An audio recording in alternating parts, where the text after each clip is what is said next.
In the tunnel. In the tunnel. In the tunnel. You're listening to In the Tunnel.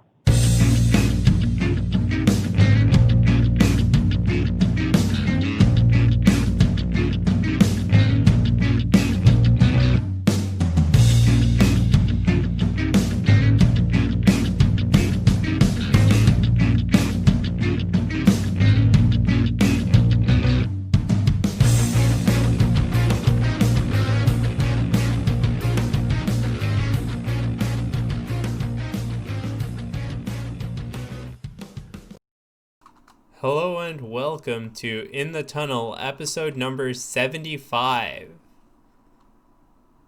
So, I looked up what 3/4 of a centennial would be, and apparently it's a drip line pipe that goes for 33 cents.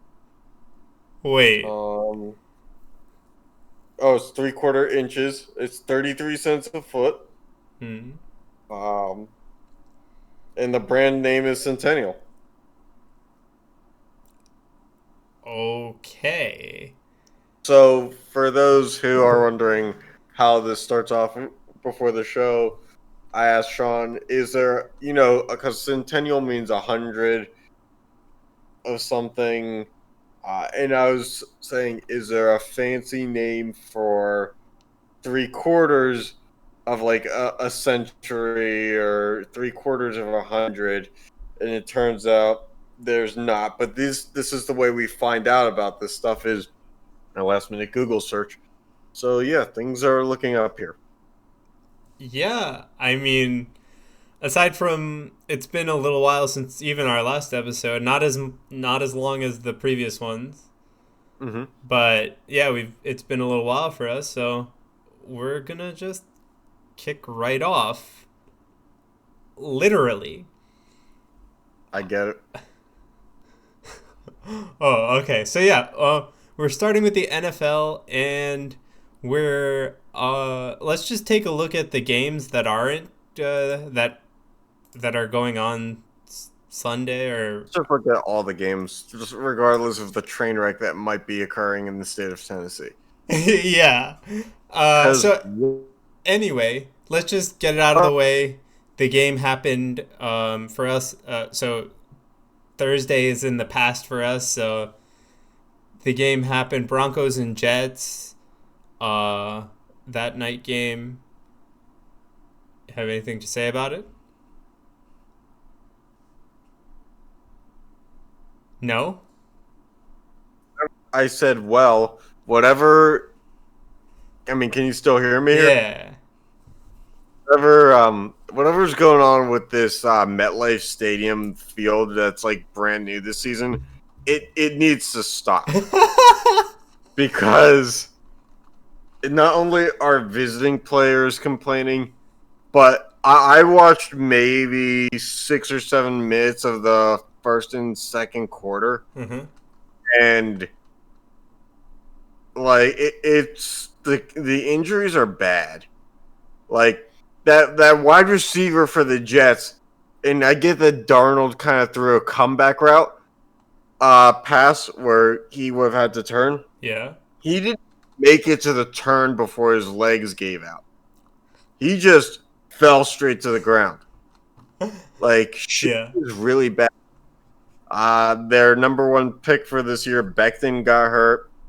Darnold got hurt for a bit, which I think they were saying was a shoulder, if I was told correctly on that. But, like, a shoulder, he could have slid wrong and, like, gotten something fucked up in his shoulder, so you never know there. But, yeah, I'm amazed that the Jets and Giants players or organizations don't have more players on the IR.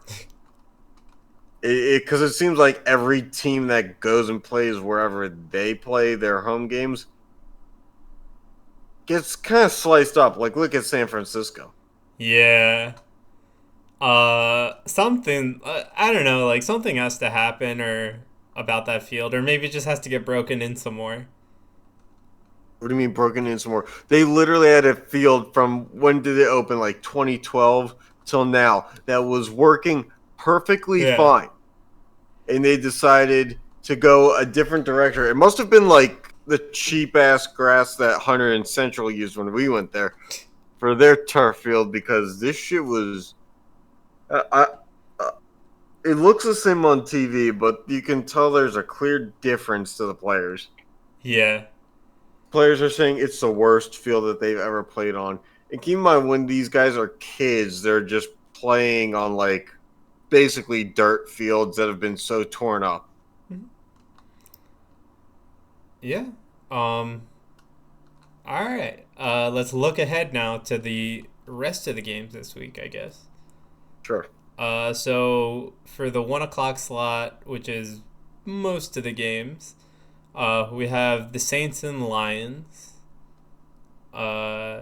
Chargers, Bucks, Jags, Bengals, Vikings, Texans, Seahawks, Dolphins, Browns, Cowboys, Cardinals, Panthers, and then the Colts, Bears, and Ravens football team, Washington. Did you just say the Ravens football team? The Ravens and the football team. I said Ravens football team as if it was a singular thing. Nope, Ravens yeah. and the football team. Yeah. So out of the backyard brawl that's going to end in somebody getting murdered, and it's going to be Washington. So what's the game to watch at 1 o'clock?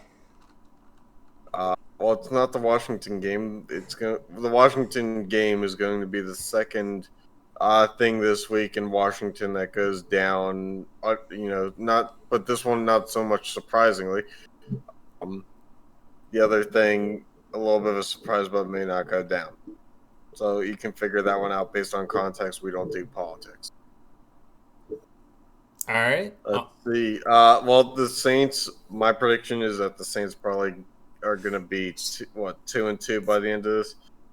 Yeah. So hold on. The wheel will predict these games in a second. We just want to go through the games a little bit. I think the Chargers Buccaneers has a potential of being really good. Yeah, I can see that. Because I think that the Chargers are better than what people think, especially now with Herbert playing. Cardinals and Panthers is okay, I guess, but now, on paper, the Vikings and Texans going into the season would probably have been your answer. But the fact that they're both 0-3. Yeah, no. The fact that the Vikings have no defense, despite trading for Ngakoue and all those other pieces.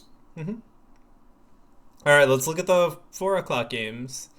So we have the Giants, Rams, Patriots, Chiefs, and Bills, Raiders.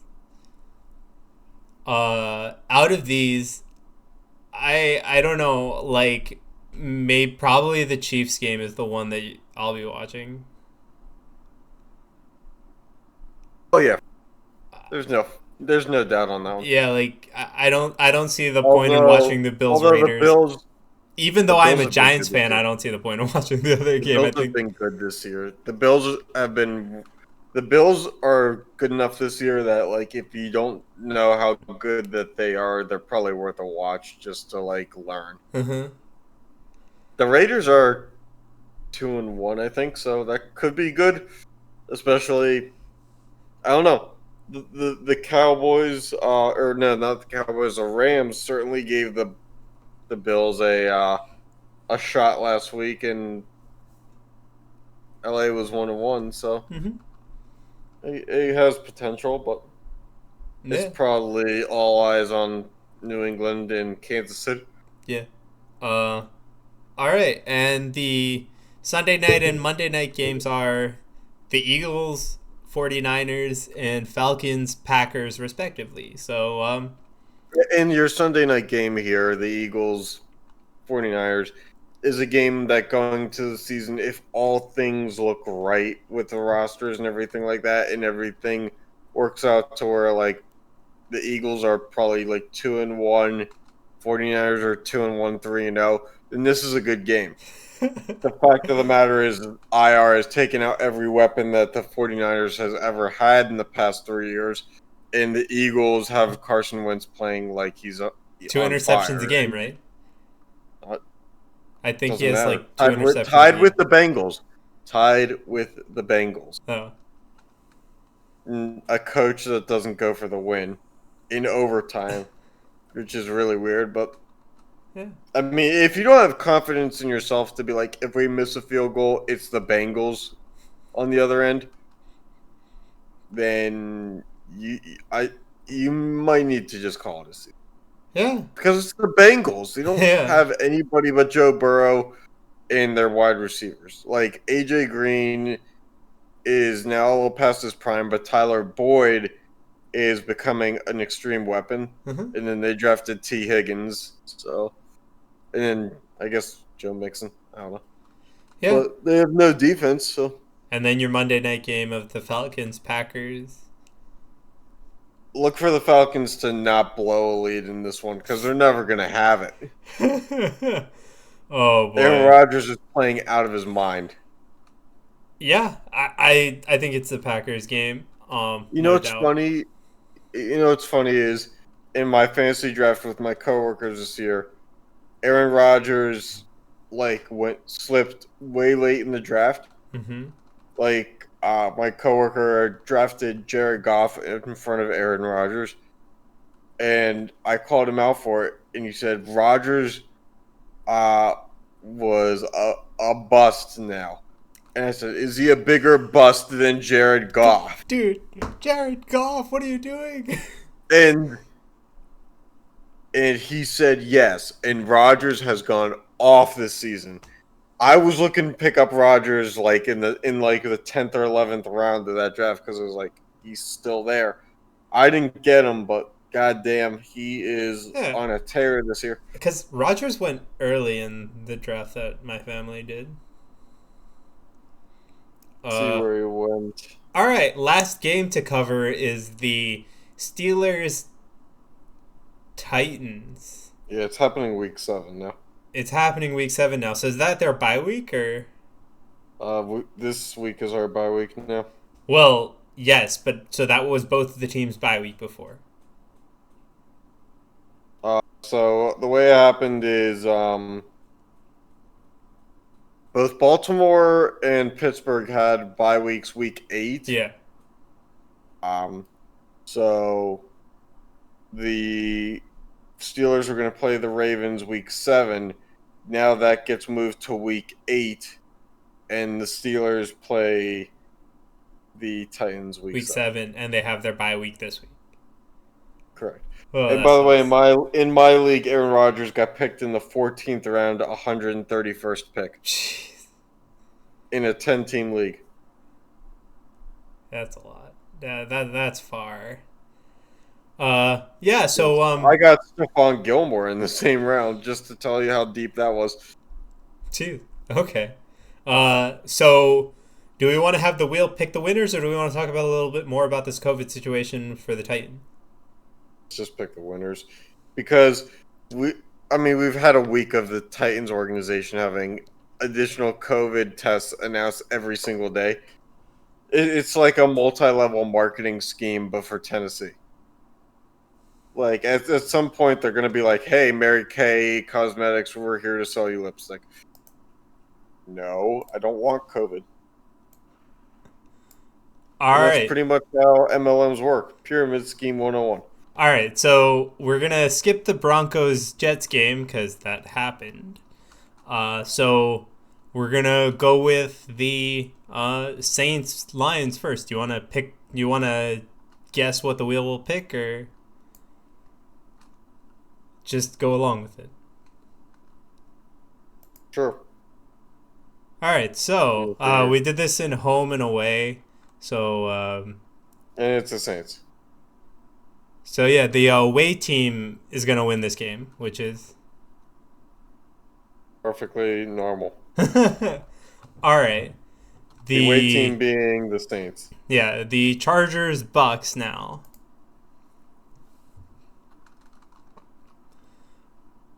And this one's for the home team. It's the Buccaneers. The Bucks.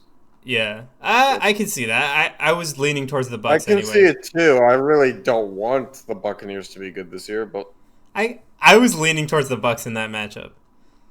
I think if the Buccaneers can find their stride, they'll sail into the playoffs. But if they don't and they keep going up and down, they'll maybe at best barely sneak in.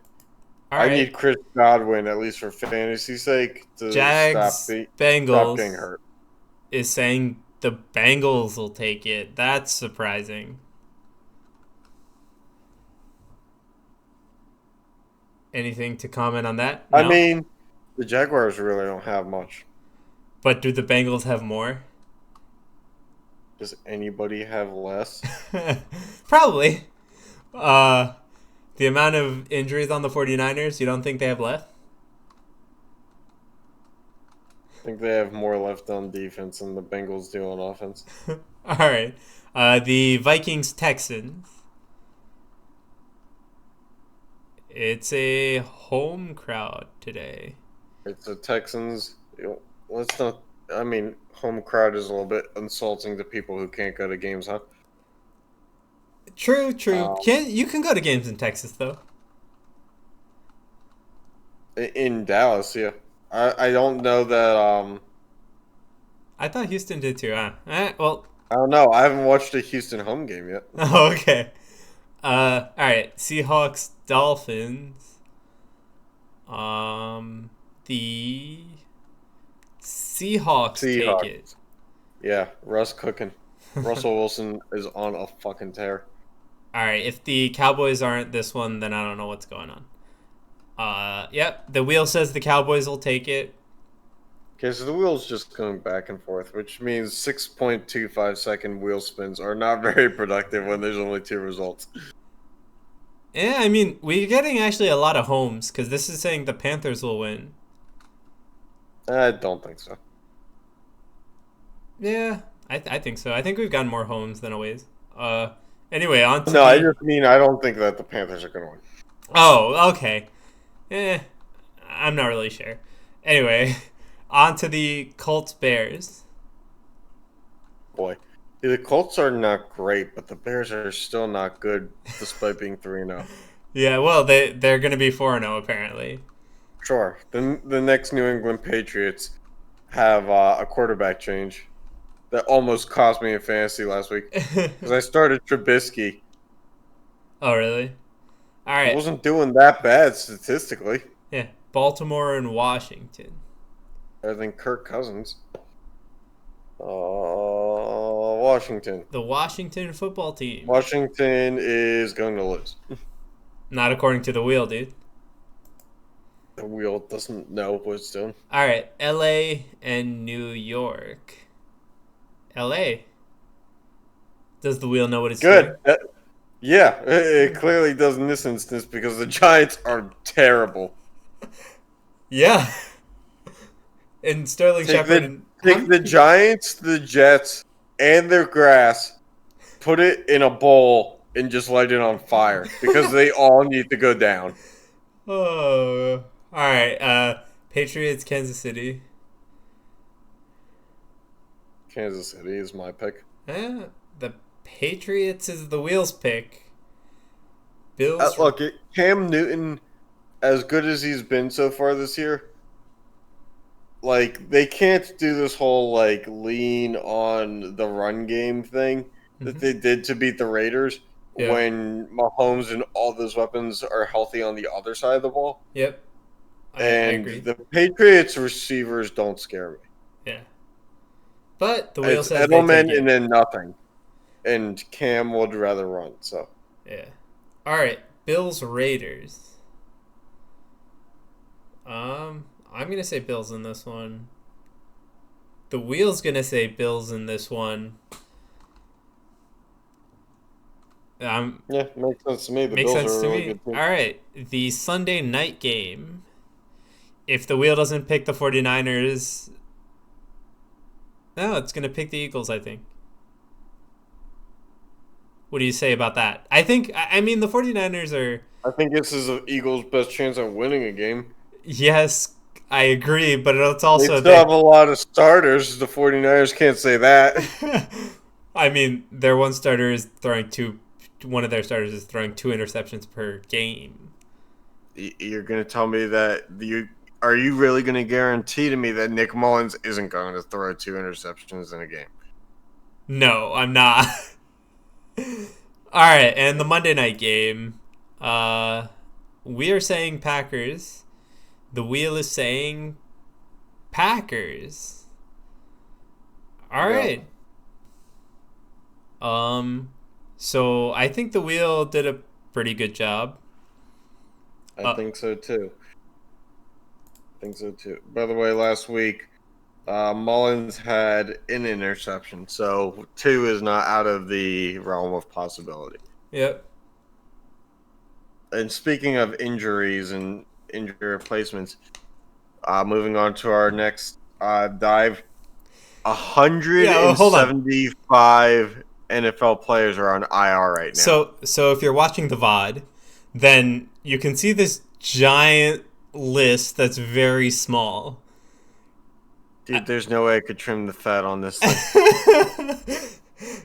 There's no fucking way. And that's probably like look how many. If you're watching the VOD, that's the list. We didn't cut it. We did get the banner of the website stuck in the screenshot, but that's the complete list as told by the footballdatabase.com, I believe. Yeah.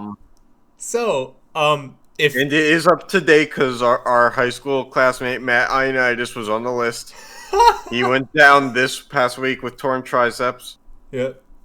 So I like how that's your confirmation. Just go with what I know, man. If there's 175 players, like there's gonna be at least 100 cases of players that I don't know. And yeah, so on top of the Titans COVID thing. Oh yeah, we needed more. The Titans' whole roster should just be on IR right now. You might as well just put their coaching and athletic training staff on there too.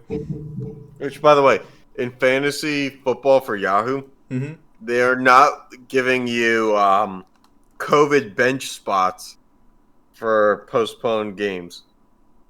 They are saying that they will only allow a player to have a COVID designation if they test positive for COVID, which is a fully flawed plan because of HIPAA. They don't have to disclose if they have it. Yeah. I mean, also, like, at least in ESPN, which is where my parents use, the commissioner gave an extra bench spot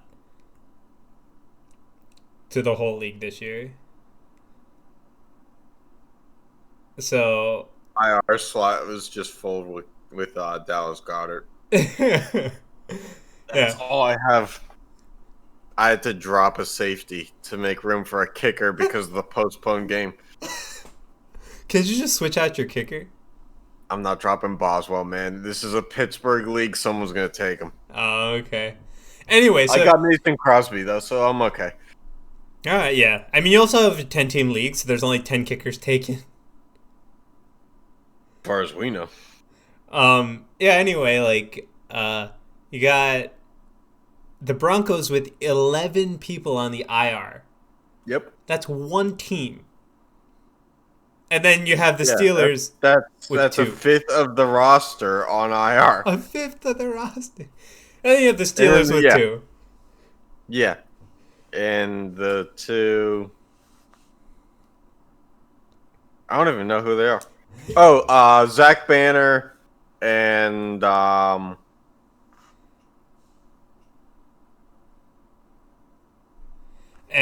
And I know, like, the Giants probably the punter. Yeah, and I know the Giants have Sterling Shepard on the IR. Yeah, and the Broncos are on their third quarterback. It's like this, and it's like, think about it, right? We've gone through 2 games. It will be the third game for the Broncos, right? And will be the third game for most teams. This is basically the end of their preseason. But everybody's going full force. So this is what you get. And the Meadowlands grass.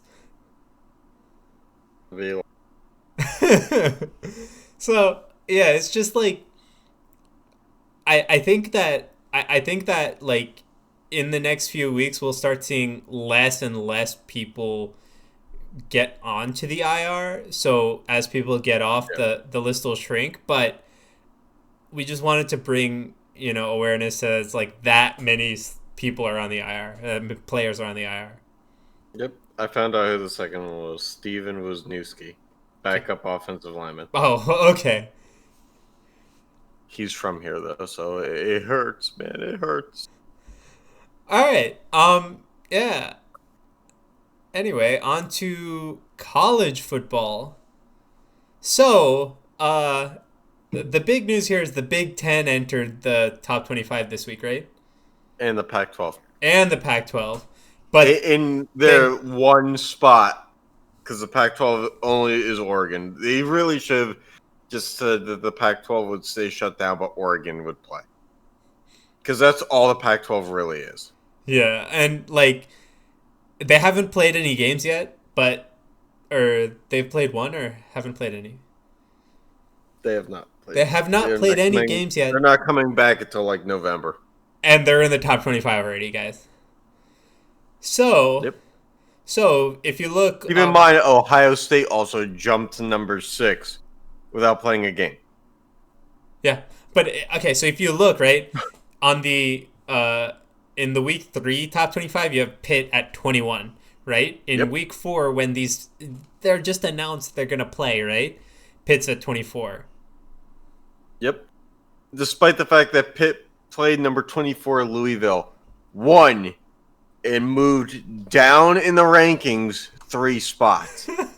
Just because the Big Ten and Pac-12 decided to wake up, we're taking actual like good games and strength wins off the table for other conferences. Right. So and it's sad because like teams that were getting shine like Marshall at 25 in week 3 will probably never touch the top 25 again. Yeah. And so just like there were 4 or 5 teams that entered the top 25, sorry. Ohio State, Penn State, Oregon, Michigan. Wisconsin and Michigan? Yep. You know your logos. Apparently I know something. Okay, so let's take a look at some of the teams that got bounced of lower status. Yeah. And I'm sure part of this would probably be because like, a couple teams lost, but we're not going to dive too deep into it. Let's just start with like Louisville is out, but they lost. They were 24, right? Yep. So that's Marshall won. Uh-huh. They were 25 and they're out. But who they beat? App State, I think. Okay, because like if we don't know App State was ranked though. Oh, okay. Were they 22? Oh no, App State was ranked. That was the previous week. My apologies. Oh, okay. But App State was like 23 week 2. So. Okay, so they should have. Okay. Kentucky got bounced. Yeah. Army got bounced. Army was number 22. Yeah. Louisiana, which was number 19, the Raging Cajuns got bounced. Vatek. Virginia Tech got bounced. BYU got dropped. Memphis dropped significantly. I don't know if Memphis lost, but they went all the way from 17 down to 25. Yeah. That's pretty much the extent of it. What about OSU? Oh no, OSU just went down 2. Yeah, it's the extent of it then. Yeah. But that's a lot of teams still. Yeah. I mean that's surprising to me, right? They just said they're going to be back and your team is top 25. And like how is this ranking going to work when they don't play games until November? For most of these teams. By the way, Memphis did not lose any games. They're just 1-0. And dropped 8 spots without doing really anything wrong.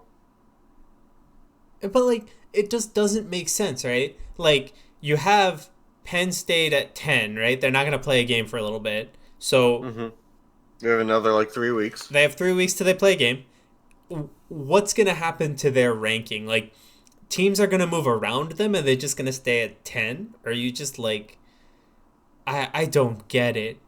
I really don't. I don't know. My thing is Ohio State's probably going to move up into the top 4.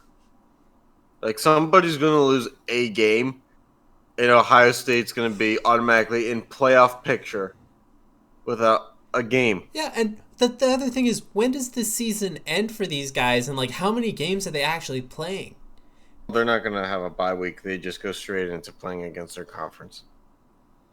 But, how many games are they actually playing until the playoff?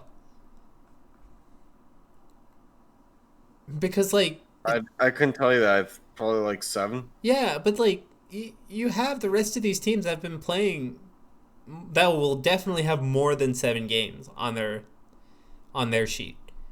Yeah, and because they're out of conference games, they won't mean anything, unfortunately. Yeah. I think this year, if you were deciding to put it all on the line for entertainment purposes for the fans and all that other stuff, you should be rewarded more for the risk that you put in and for the dedication that you put in, instead of the conferences that decided to wait it out until the last minute. Yeah. It's not fair for you to put yourself, your body, your health on the line for an extra 4 or 5 weeks for somebody else to benefit. Yeah. And to steal those opportunities away from you. That's why, and then the other thing is, what happens if Ohio State loses a game, so they end 6-1, right? They'll probably drop out of the playoff picture, but they'll probably still be top 10. Exactly. I don't see a scenario where Ohio State isn't top 10. Yeah, but a lot of this is you know how the college rankings are pretty heavily based on if you're in the major conference and if you're undefeated and you have 1 loss, right? But now you'll probably have a team that's 8-9-1 against an Ohio State that's 6-1. What are you gonna do? It just I feel sorry for the players who are actually playing. It's their last year or whatever, and they have something to play for now that all these teams aren't coming, and they just say, oh, we're gonna come back now, and that just kind of screws all these players in the so yeah. This is definitely going to be interesting to keep track of, especially as the Big Ten will start playing. But I'm really curious as to what's going to happen for the next 2 weeks of rankings while they're not. I'll let you know. All right. On to what just finished this past week in the NHL. So here's the playoffs where looked like. We had the Stars and Lightning in the Stanley Cup. And the Lightning took it. I think both of us expected that. There's not much else to say. Dallas was gonna last 7. I really did. Oh, okay. Yeah, I think that game 1, I thought that was a statement win for them, and I saw them kind of upsetting the Lightning because, the Lightning have been contenders for the Cup for the past 7 or so years. Yeah. Ever since Stamkos really got the captain patch on him. Yeah. And they just always found a way to either not get there or to lose to the Blackhawks or something like that. Mm-hmm. They always found a way to lose it. Yep. So I was under the assumption that if Dallas came out and made a statement, it was Dallas's to lose. Yeah, but they made a statement, but then every other overtime, man. Overtime hockey is the greatest and worst thing to happen. Those games were great though. They were oh my god, that they are, but it's not if it's your team that lost. Yeah, but as a fan of hockey that doesn't have any emotional investment in either of these teams, that was some great like games to watch. Overtime hockey needs like a medication sponsor. Something to just take the edge off. What's the reverse of 5-hour energy? Like, it needs like a THC commercial. Or like Negative a CBD 5-hour commercial. energy.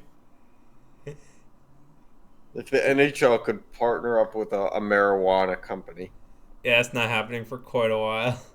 I don't know, man. They got Snoop Dogg to DJ the All-Star game like 3 times. Did you see like the NHL reached out to like Tampa as like, what the heck are you doing? In regards to Their the celebration. dog that was sniffing the Stanley Cup? Yeah, the celebration stuff. What were they doing? I didn't get a full picture because I was just reading it earlier, but like it basically the NHL just had to make a statement absolving them of any guilt of anything to happen to anybody during the celebration. Because like I'm pretty sure they're trying to plan like a parade and all that BS too.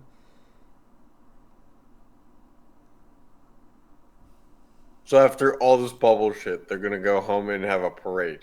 I mean, obviously, like Florida has 0 social distancing rules, so they're at least they were gonna do. Yeah, but like, can you last a week before you go? Like, because people don't stop going to Florida for vacations and shit either. Yeah. Like, Florida is one of the states that's the reason why, like, we have the waves of COVID that go up every now and then. Mm-hmm. People don't stop going there. They come back here, and they want, like, shove their vacation pictures in someone's face, give them the phone to hold, and now everybody has COVID. Yep. All because you wanted to show off that you look good in a bathing suit. Mm-hmm. All right. But I want to get your thoughts on what you thought of, or what did you think of the NHL bubble now that it's over? Worked.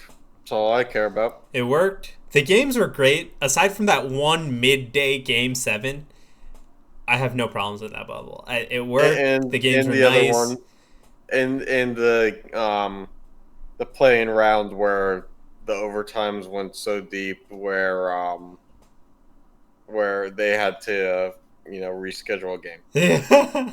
That was the only other bad moment. Yeah. When I literally went to a deck hockey game, played it, and came back home and the game was still on. Done. Yeah. But again, like the production of the games was great. I think they did it perfectly, and I'm glad we got to see the end of the season. All right, on to the next bubble, the NBA.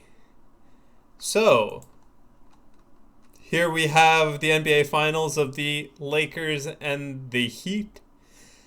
I know you and I were just talking before this, but it's basically the Lakers to, as long as they don't crash and burn in a historic way, it's theirs. Oh yeah, the Heat are injured. Like a lot of injuries. Well, not a lot of injuries, but it just happens to be to 2 of their best 3 players. Yeah, and then Butler's hurt, but he's still playing. I think somebody else also. And that's like 4 players that are injured. Even if you're still playing on an injury is different. Well, yeah, hockey guys do it though. Yeah. Basketball is just hockey that's on a floor. With and no with pads. No walls. And no men. No pads. No puck flying at you at 100 miles an hour. No dignity. No self-respect. No opportunities to figure things out the right way. Oh my god, dude. It's basically just like playing chess. Yeah, alright, so what did you think of like the rounds previously? Hold on, I'm fucking watching NBA. I mean, I'm not on some weak shit. I mean, I'm kind of glad that like they had quite a few series go 6 or 7 games. I really didn't think that would be the case, but like a lot of their series was like if you're a fan of basketball, that's good. I personally don't like basketball a lot, but seeing that it went to Game 7 still brings like a little bit of hype to the games and all that. Oh yeah, absolutely. Also, never do the call-in fans ever again. It was fun when it was like the regular season games, but it got really stupid after that. It got old after the first or second day. I'd say the same thing was true of the NHL ones. But I mean, like I kind of like in that the NHL ones weren't as in your face. I mean, the NHL has no fans, right? So they literally just covered the seat. The MLB ones, on the other hand, it's just like, oh, we have cardboard cutouts of fans in the stand. So, I don't know. I just don't like it. Cardboard cutouts are one thing, but, like, that's just distracting if you have, like, an actual fan waving around on, like, a different background than what the rest of your court is.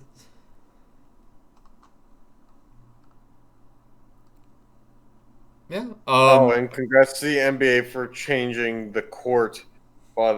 Since you said court, for changing their court ever so slightly to resemble the finals.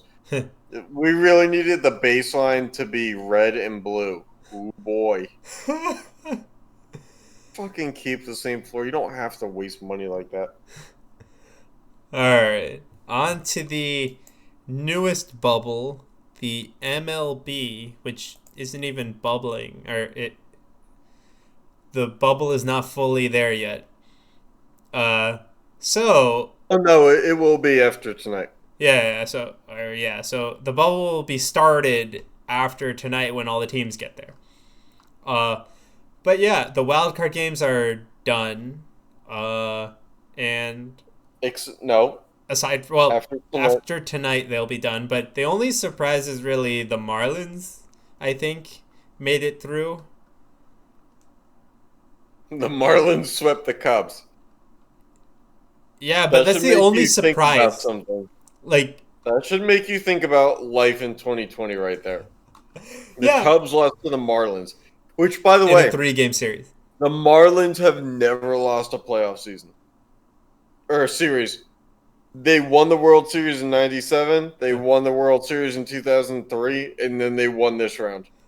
They've never lost a playoff series in their existence. As Miami Marlins? No, as just the Marlins in general. Florida or Miami. Jeez. All right. So I guess the Marlins are winning. They just make the playoffs when they're bad. But like aside from the Marlins sweeping the Cubs, any series surprise you in any way? The San Diego St. Louis crap has lasted as long as it should. I thought that San Diego was going to put the whooping on that shit. Yeah, but it's a 3-game series, dude. So? Every fucking series in baseball is a 3-game series. Yeah, true. I mean, I beat you with your own math, bitch. But like, I mean, for the playoffs, right? Like now that the division series is starting, it's going to be 5 games, and then the AL and NLCS and the final are the. I will say 7. I'm surprised that the A's made it. You are? Yeah, I'm surprised that the A's made it past the wild card round because I get that the White Sox are young. Mm-hmm. In all areas, but the A's just don't strike me as a team that is any better. Okay. They just seem like a stagnant, make the playoffs but lose kind of team. I don't know. I just I didn't see the White Sox, even if they made for me that series could have gone either way, and I don't see the White Sox doing anything past that if they made it past the A's. Aside from that, hopefully these, now that it's a 5-game series, what do you think of these matchups, aside from the one we don't know yet? think that the Marlins one actually has a potential to be good right now. I'm curious to see if Tampa Bay will actually do something against the Yankees. It Tampa seems holds like the season series at 8-2. that's fine and all, but like when it comes to the playoffs, I just don't see Tampa getting past a powerhouse like this. Okay. It's happened too many times the other way. Kershaw this year he had 13 strikeouts last night in the playoff game, so that's pretty fucking good for him. But at the same time, I think if San Diego wins, then I would like San Diego to go pretty far this year. Okay. And I'd like Houston to lose, just like the rest of the world. That's the rest of the world. Let's go A's. Yeah.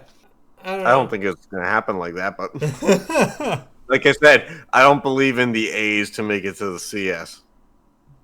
I hope they can at least like put a good show on, because Sure. I think they can make the series go 5 games easily.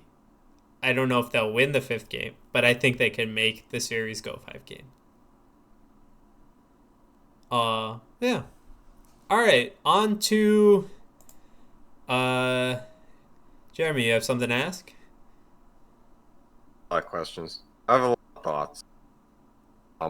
So to follow up with our I pose a question segment from last week, we bring forth a couple scenarios this week. All right. So of the teams or of the cities in the United States with more than one sports team for a certain sport, which city deserves to lose one of the teams the most? So just to go through this with you, and we're going by metro area here. Okay. So for LA, we're also going to do Anaheim. So LA, you have the Dodgers and Angels, you have the Lakers and Clippers, you have the Kings and Ducks. Uh-huh. Then for New York, you have the Mets and Yankees, the Knicks and Nets, the Jets and Giants, the Rangers and Islanders. Then in Chicago, you have the Cubs and White Sox. And then in the Bay Area, you have the Giants and A's, Raiders and 49ers. Right. So me personally, I think that the Knicks need to go the worst. But because they're in New York City, they play an MSG, dude. They'd rather kick the Nets they're out. not. Yeah, that's not going to happen.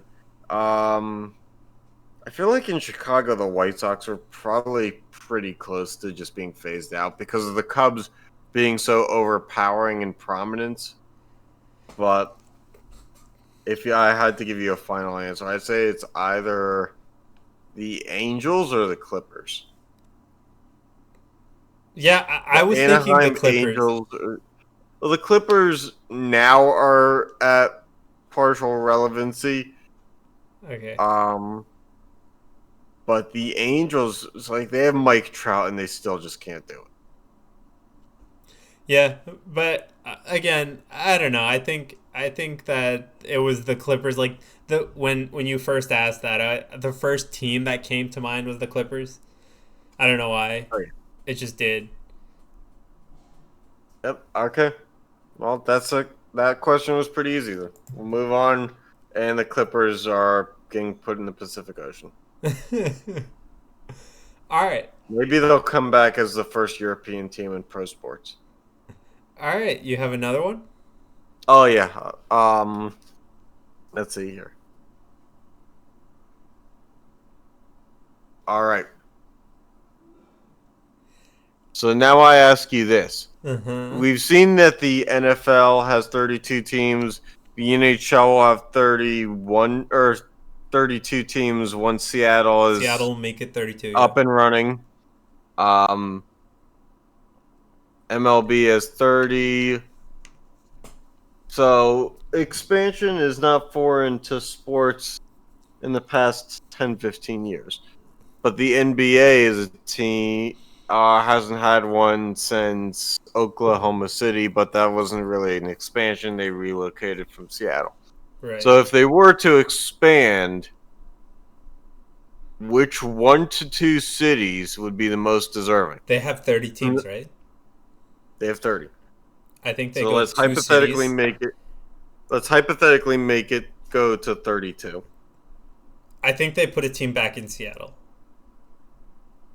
All right, so let's go through this. This is the top 2019-2020 Nielsen rated top markets for media. Okay. Because media markets do play a factor. Matter a lot, so yeah. Seattle Tacoma is number 13. Mm-hmm. Where's Pittsburgh on your list? 24.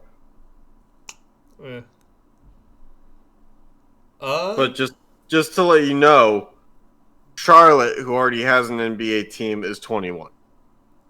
San Antonio is 31. Yeah.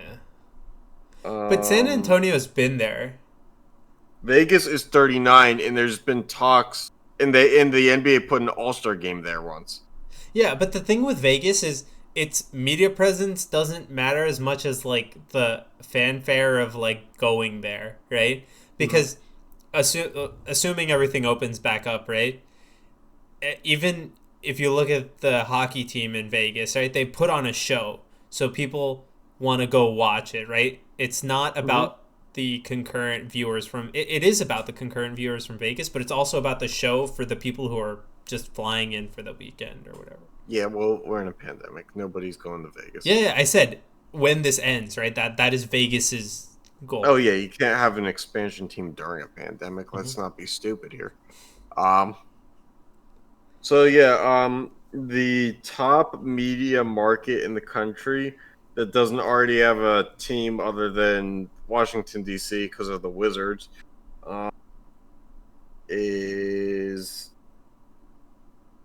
doesn't have a team is Tampa, St. Petersburg at 12, and Seattle Tacoma at 13. I think you put one in. We don't need Florida teams. Yeah, I think you put one in Seattle, and I don't think Tampa needs one. Okay. Let's see here. After that? So St. Louis is 23. That's the next one that doesn't have. And then Pittsburgh is 24.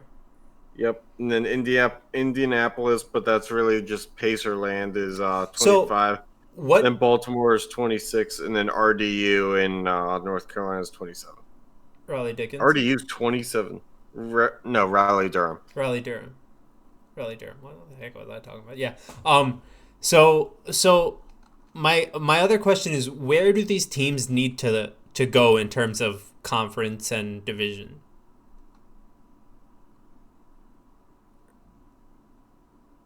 Right? There were talks about 10 years ago about the Pistons potentially moving to Pittsburgh.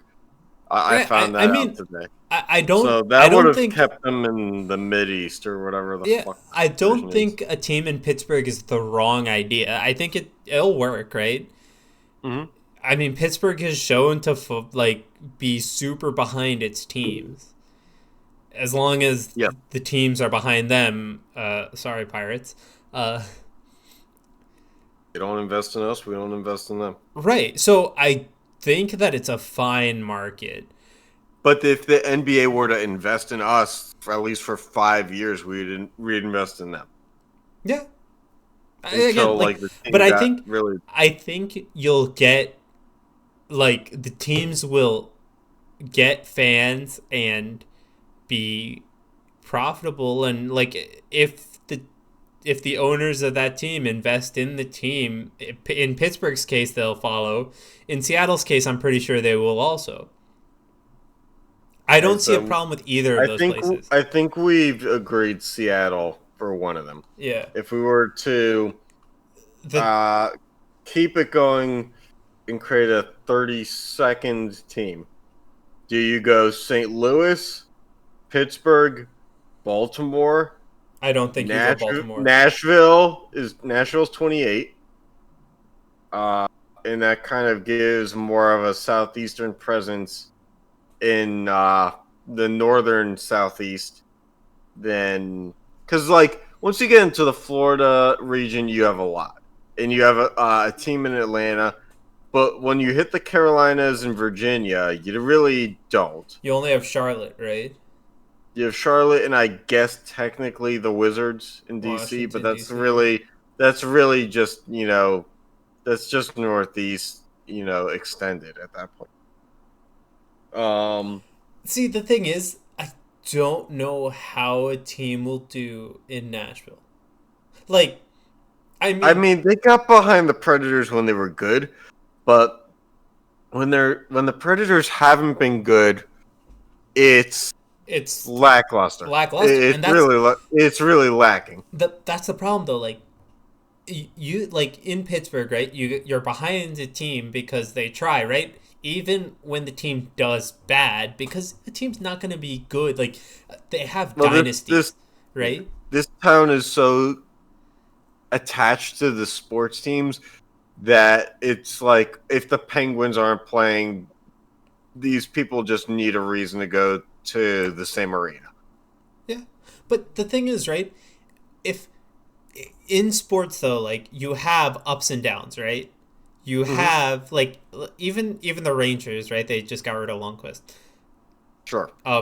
They have ups and downs. The problem is that the good thing for them is they have loyal fans. They have enough fans in that area, so they still fill the stadium. Loyal's a stretch because it's New York City. It's Madison Square Garden. The seats are getting filled regardless. Yeah, but the seats are getting filled. That's the thing, right? But you move out to Newark, right? When the Devils are bad, you get like 3/4 of the arena, maybe half.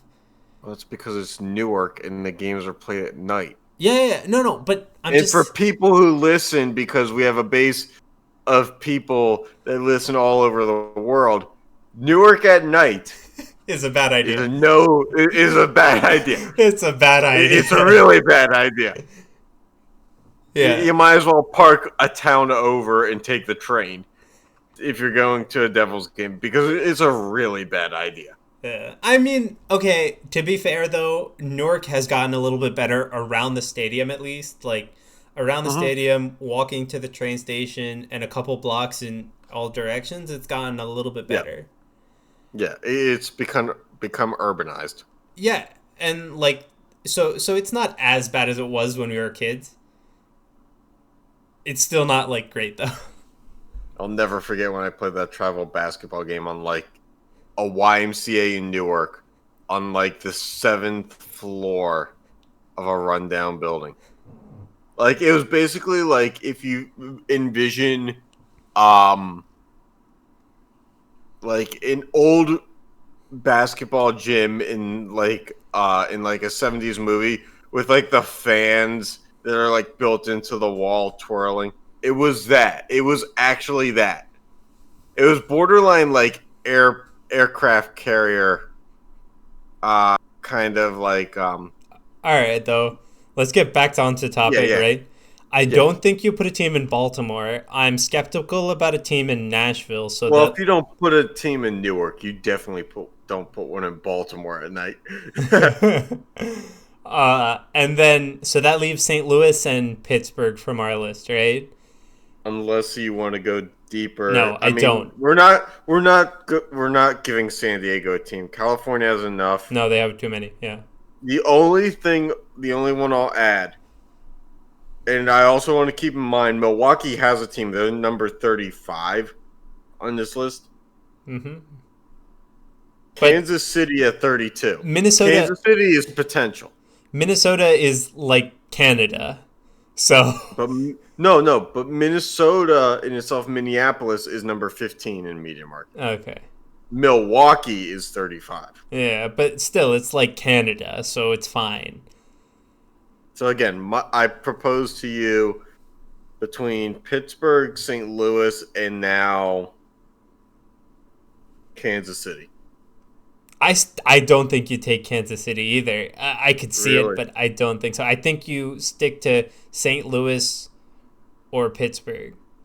Do you take Kansas City if they had an NHL team too? Because keep in mind, they already have the Chiefs and they have the Royals.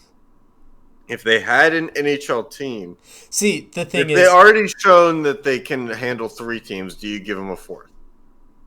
I don't think you put an NHL team or an NBA team there. I don't. unfortunately. It would be great to see a new Kansas City Scouts. But I just don't see it at the moment. Okay. I think so. It's up to you. You pick. See, the thing with St. Louis is it's just I think they can handle it as well, right? I think they can handle an NBA team and they will get the turnout and the viewership. So it really depends on what the NBA is trying to do, because they have a loyal fan base in Pittsburgh. Like I swear Pittsburgh will be loyal, but if they need the team, like I understand we can travel anywhere at a moment's notice. I mean, not right now, but normally. So the placement of the team isn't super important, but there are benefits and negatives to both. In terms of travel, especially right now, like NBA teams are like teams are busing everywhere and all that. Another drawback to Kansas City is it's not very busable. Like if the NBA were to play a season right now, the closest teams to Kansas City are probably Milwaukee, Minnesota, Chicago, and even then, that's a lengthy bus ride. Yeah.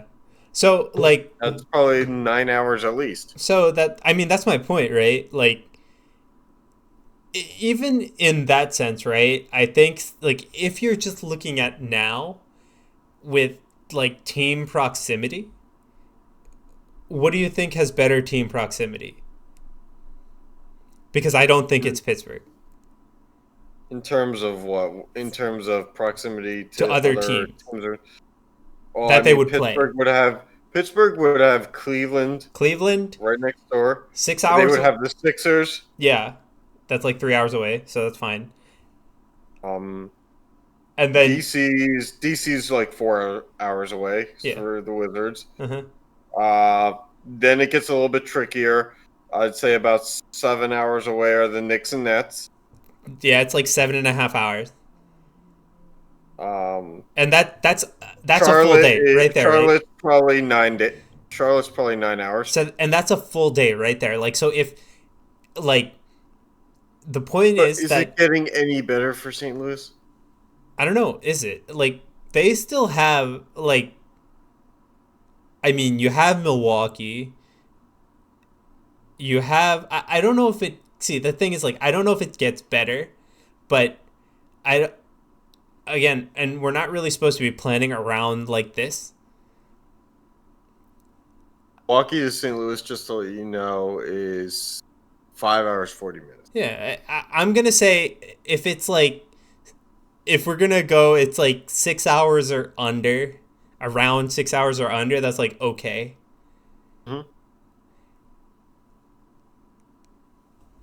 And so like, and I don't think we should be looking too much into this because everything has to open up eventually, I hope.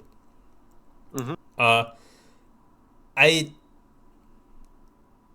mean, I see that the Pittsburgh fans at least want it. You don't really see or hear, at least around here, and like St. Louis saying, hey, give us an NBA team. I mean, this billboard is from like 5 years ago. Yeah, I know. 2 kids raised $2,600 for the billboards. They actually got the commissioner to respond. And the commissioner said, we're not expanding. It's just kind of a dickhead move by the commissioner. You know, I can appreciate that he gave the kids attention, but maybe just don't in that instance and crush their dreams. Like, you know, politely decline, saying at the moment. Well, they said, Commissioner Silver said that we don't have plans to expand right now, but Pittsburgh is a fantastic city. That's the way he phrased it. Okay, see, that's not that bad. It's not, but they were kids. But the other thing is, right, like, if you're going to add a team in Seattle, like we're saying, you have to add a team in the East, right?